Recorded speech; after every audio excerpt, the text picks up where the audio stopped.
আপনার নামটি শুনলে যাদের পাগলের কথা মনে হয় তাদের কাছে জানতে চাই, ভাই এত সুন্দর মনটাকে ডাস্টবিন বানিয়েছেন, কি সমস্যা হয়েছে মাথায়?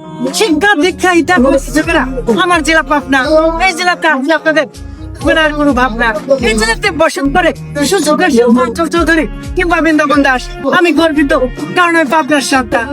আজকে আমি চলে এসেছি পাবনা কন্টেন্ট ফেয়ার 2025-এ, যেখানে পাবনার বড় বড় কন্টেন্ট ক্রিয়েটররা সবাই একসাথে। সত্যি বলতে একটু নার্ভাস লাগছে, কিন্তু এক্সাইটমেন্টও শেষ নেই। চলো দেখা যাক কার কার সাথে দেখা হয়। হ্যালো গরিবেরা, কি খবর সবার? গোলটিমন নতুন সস্তা ব্লগে সবাইকে স্বাগতম। সকাল সকাল রেডি হয়ে রিক্সাতে উঠে রওনা দিলাম বনমালী শিল্পকলাতে। এসে দেখি আমার আগে অনেক মানুষ চলে আসছে। আমার টিকিটটা ছিল নয়ন ভাইয়ের কাছে, তাকে কল দিয়ে টিকিটটা নিলাম। এখন এই টিকিট দেখায় টি শার্ট, খাবার, আইডি কার্ড সবকিছু নিতে হবে। আর আশেপাশে তো সব সেলিব্রিটিদের সাথে পিক তুলতে বিজি। এখন কয়েকজন সেলিব্রিটির সাথে দেখা হলো। সবাইকে জিজ্ঞেস করলাম, আপনি কি আমার ভিডিও দেখেন? সবাই বলতেছে না, দেখি না। আপু কি আমার ভিডিও দেখেন?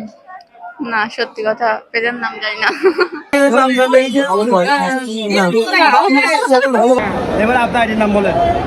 কি আর করার, কেউই আমার ভিডিও দেখে না। চারপাশে এত এত কন্টেন্ট ক্রিয়েটর, এটা যেন একটা আলাদা দুনিয়া। এখানে প্রত্যেকটার মুখ চিনে চিনে যাচ্ছি, যাদের ভিডিও দেখে আমি অনুপ্রাণিত হই। এই তো দেখা হয়ে গেল আপনাদের প্রিয় শফিক ভাই, বাবুল ভাই, আকরাম ভাই, জেরিন আপু, সবার সাথে দেখা হয়ে গেল।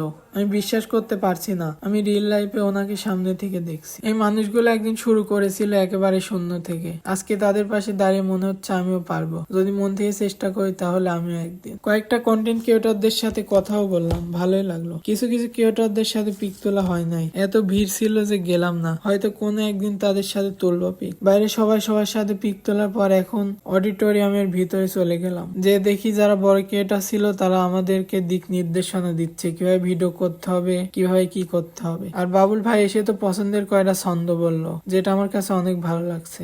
পড়াশোনা করেও ভিডিও বানাই বলে মানুষজন বাবা মাকে শোনা আনার কথা, অথচ শাকসবজি খেলা বাঁকা হলে হতো না তাদের এত মাথা ব্যথা। গ্রামের মানুষ সহসল হলেও মানুষকে নিয়ে সমালোচনা করা এটা তাদের ধর্মগত স্বভাব। মন্তব্য কখনো গন্তব্য আটকাতে পারে না, সময় দেবেন যোগ্য জবাব। কিন্তু তার সফল হলেন আমার নিন্দুকেরা হয়তো করবে আফসোস। ঘুরে দাঁড়ানোর গল্পে তাই চেষ্টা করে যাচ্ছি রোজ। সারা জীবন থাকবে পাশে, হাতে হাত রেখে দিয়েছিল সে কথা, অথচ সামান্য ঝড়ে সাবে বলে বুঝে গেলে জীবনের চরম বাস্তবতা। যে সময় তুমি আমার পাশে থাকার কথা ছিল সে সময় পাই নাই তোমার পাশে। শুনেছি সুখের ঘর বেঁধেছো কোন এক পুলিশ কনস্টেবলের সাথে। তোমার করে সারা জীবন থাকো সুখে, মন যেন ভাঙে না কোনো আঘাতে। তবে খুব বেশি করে জানতে ইচ্ছে করেনি সে কি আমার থেকে তোমার বেশি ভালোবাসে।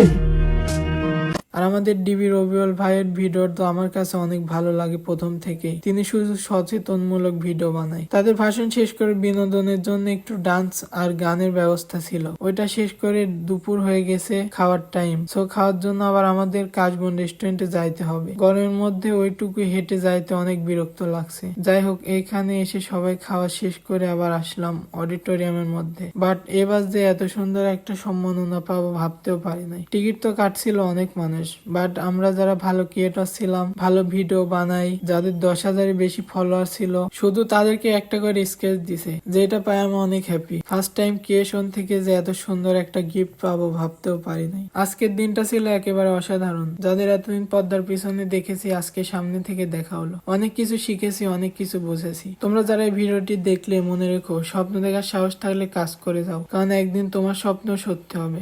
দেখা হবে আমাদের পরের ভিডিওতে ইনশাল্লাহ।